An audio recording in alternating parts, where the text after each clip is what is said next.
Hello students, welcome back to my YouTube channel. अपनी इस video में बेटा हम डिस्कस करेंगे barriers to effective communication. Again इस टॉपिक में बच्चों को बहुत सारी प्रॉब्लम आ रही थी and they were requesting me to make video. तो हम इस पर्टिकुलर वीडियो में बैरियर्स टू कम्युनिकेशन ही सिर्फ डिस्कस करेंगे।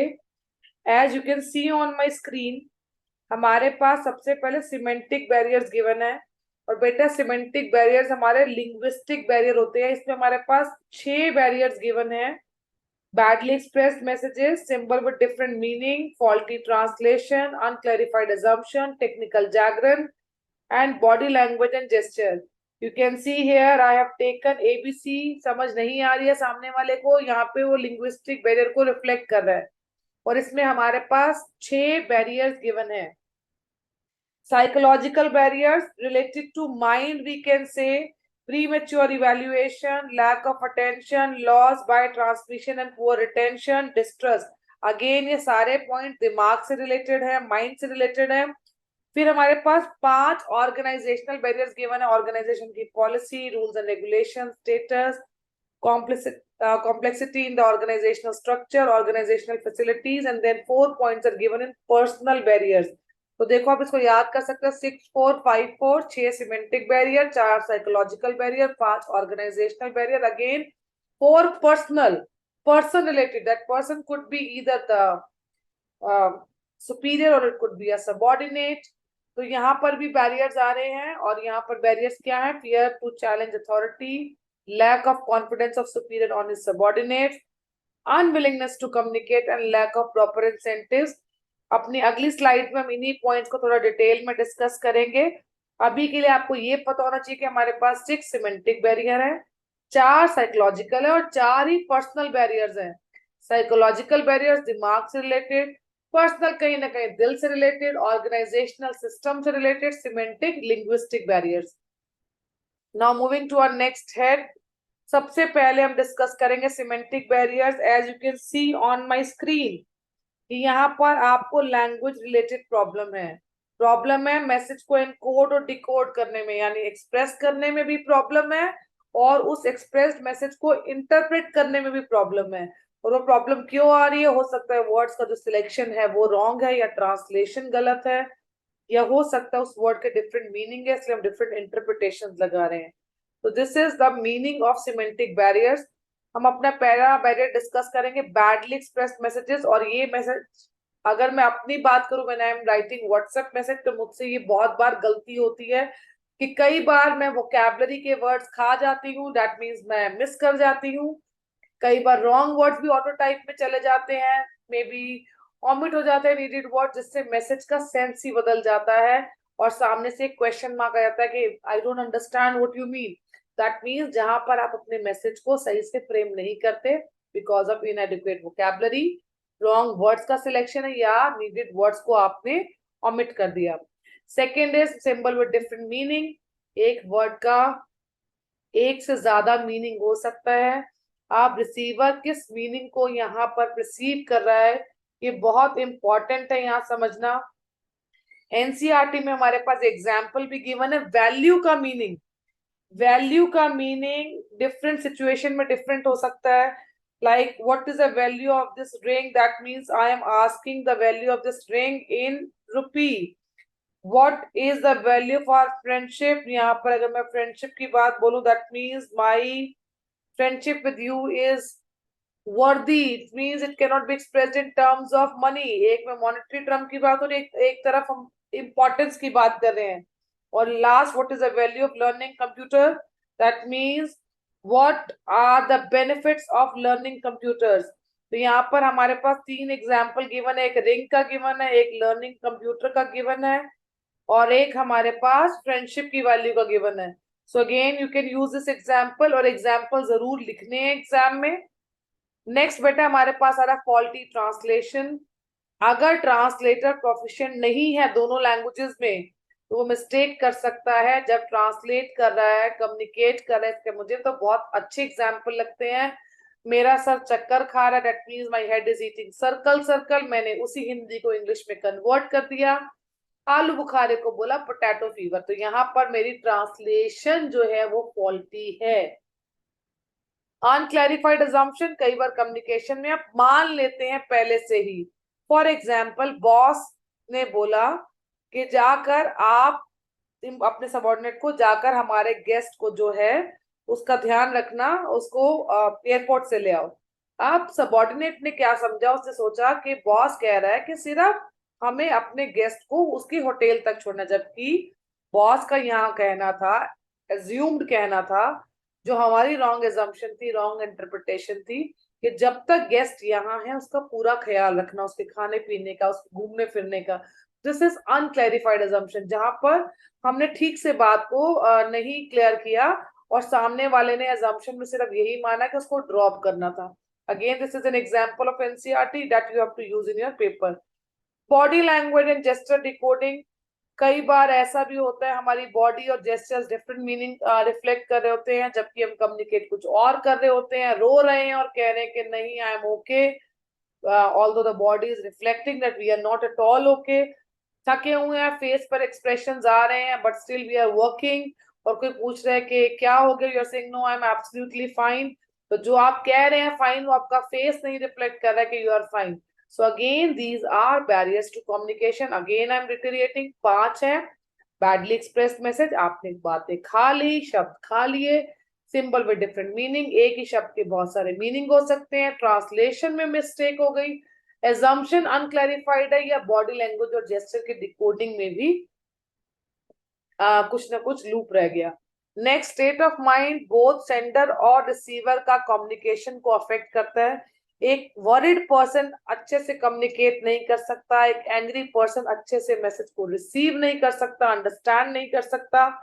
सो यहाँ पर सबसे पहला प्रीमेच्योर इवैल्यूएशन. अगर मैं पढ़ा रही हूँ और कोई पहले ही कह दे कि नहीं इनके लेक्चर्स तो बहुत बोरिंग होते हैं, तो आप उसी इंटेंट के साथ, उसी इवैल्यूएशन के साथ, उसी प्रीमेच्योर माइंड के साथ इस वीडियो को सुन रहे होंगे, तो आप ध्यान से नहीं सुनेंगे.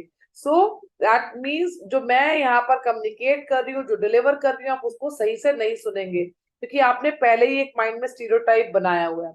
लैक ऑफ अटेंशन, ऑलरेडी अगर आप प्रीऑक्यूपाइड माइंड के साथ है रिसीवर, और तो वो मैसेज को पूरी तरह से नहीं सुनेगा.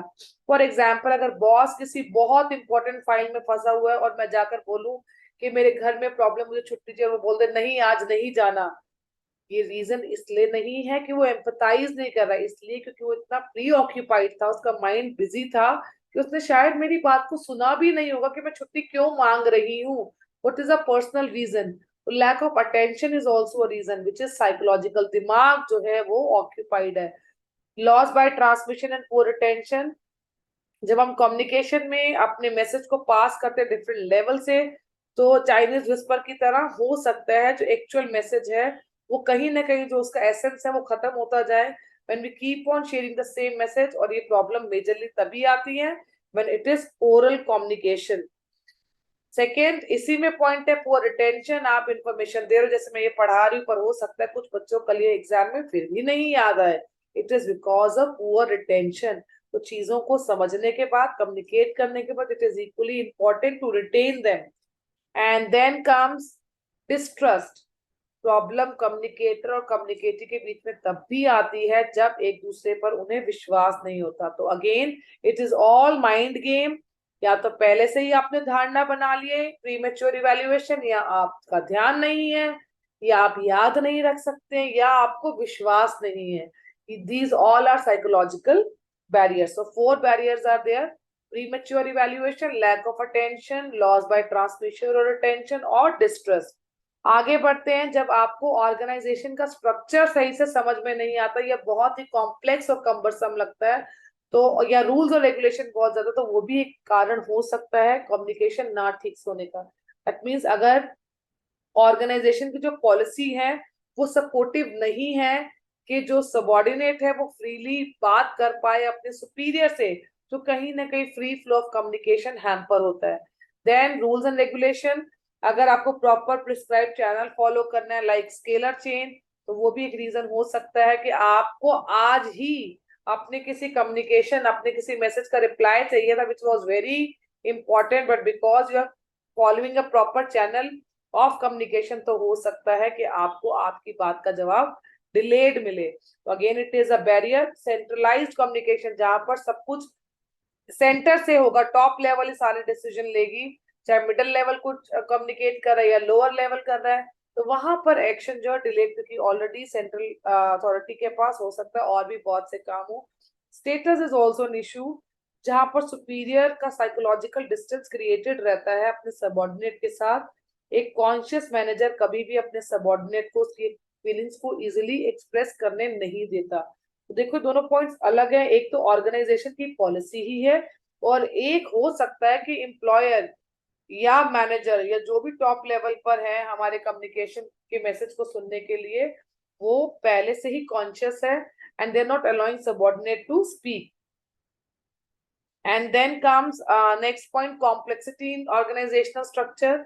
इतने ज्यादा हायरार्की है कि आप जब मैसेज को कम्युनिकेट करते हो तो डिले या डिस्टॉर्ट हो जाता है। अब यहाँ बच्चा ये रूल्स और रेगुलेशन और इसको जो है कहीं ना कहीं देखेगा कि पॉइंट रिलेट कर रहे हैं, पर यहाँ पर रूल्स रिजिड हैं, इसलिए कम्युनिकेशन में प्रॉब्लम आ रही है, और यहाँ पर मैनेजरियल लेवल्स हैं इसलिए प्रॉब्लम आ रही है। और तो देखो प्रिस्क्राइब चैनल और मैनेजरियल लेवल, मैंने यहाँ दोनों को ही अंडरलाइन किया है। प्रिस्क्राइब चैनल फॉलो करना ये रूल कह रहा है, और ऑलरेडी बहुत सारे लेवल्स हैं जिसकी वजह से कम्युनिकेशन नहीं हो पा रहा या टाइमली नहीं हो पा रहा, that is a part of complexity in organisational structure.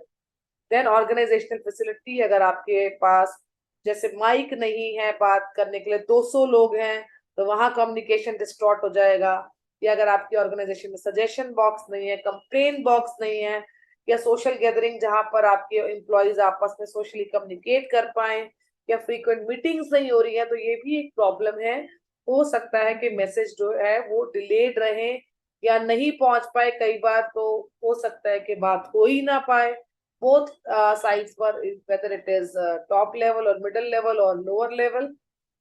Then comes personal factor, ये सेंडर और रिसीवर दोनों ही कम्युनिकेशन में इफेक्ट होते हैं। तो पहले दो पॉइंट बेटा मैंने लिए एम्प्लॉय के, सबॉर्डिनेट के पॉइंट ऑफ व्यू से, कि उसे डर लगता है अथॉरिटी को चैलेंज करने में, इसलिए वो अपनी कम्युनिकेशन को कहीं ना कहीं होल्ड कर लेता है। और दूसरा अनविलिंगनेस, कम्युनिकेट करना ही नहीं चाहता अपने सुपीरियर के साथ, कि उसको लगता है कहीं ना कहीं मेरा इंटरेस्ट कहीं एडवर्सली अफेक्ट नहीं हो जाए। एम्प्लॉयर के पॉइंट ऑफ व्यू से, सुपीरियर के पॉइंट ऑफ व्यू से भी मैंने ये पॉइंट लिखे हैं। Lack of confidence of superior on a subordinate, superior इसलिए भी नहीं सुनता क्योंकि उसे अपने सबॉर्डिनेट पर विश्वास नहीं है। और लैक ऑफ प्रॉपर इंसेंटिव, क्योंकि वो अपने सबॉर्डिनेट को प्रॉपर अवार्ड एप्रिसिएशन नहीं दे रहा, तो कहीं ना कहीं यहाँ पर वो मोटिवेट नहीं कर रहा अपने सबॉर्डिनेट को बोलने के लिए। तो पहले तो पॉइंट कहीं ना कहीं रिलेट कर रहे हैं हमारे सबॉर्डिनेट से, और नेक्स्ट टू रिलेट कर रहे हैं कहीं ना कहीं हमारे सुपीरियर से।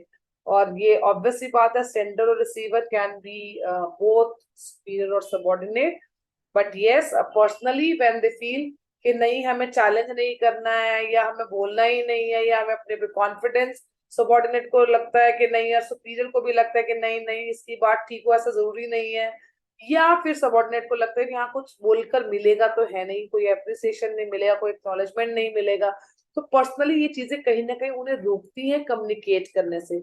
I hope all these points are now clear to all of you. Thank you for watching this video. Stay connected and do subscribe my channel.